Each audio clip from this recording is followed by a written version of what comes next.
పంచాయతీ అలాగే మున్సిపల్ ఎన్నికలు అనేవి కీలకమని అంటున్నాను.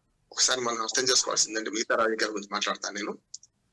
ఒకనాడు పంచాయతీ నుంచి మున్సిపాలిటీ నుంచే ప్రముఖ నాయకులు రాజకీయాలకు వచ్చారు. అది అరంగేట్రం లాంటి. ఉదాహరణకు మనకు ప్రకాశం పంతులు గారు రాజమండ్రి మున్సిపల్ కార్పొరేషన్ చైర్మన్ ఉంటారు, అప్పుడు మేయర్.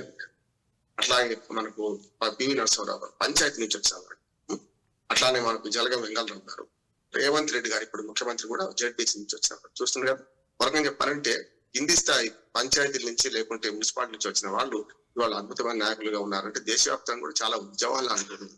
మొట్టమొదటి ప్రధాన లాల్ బహదూర్ శాస్త్రి గారు. అట్లాగే అంతకు ముందు చూసుకుంటే వాళ్ళందరికీ బ్రిటిష్ వారి హయాంలో కలకత్తా మేయర్ గా పనిచేసిన చిత్తరంజన్ దాస్ గారు, అట్లాగే జాతీయ నాయకులుగా ఎదిగిన సుభాష్ చంద్రబోస్ గారు కలకత్తా మేయర్ చేశారు వీళ్ళిద్దరు కూడా.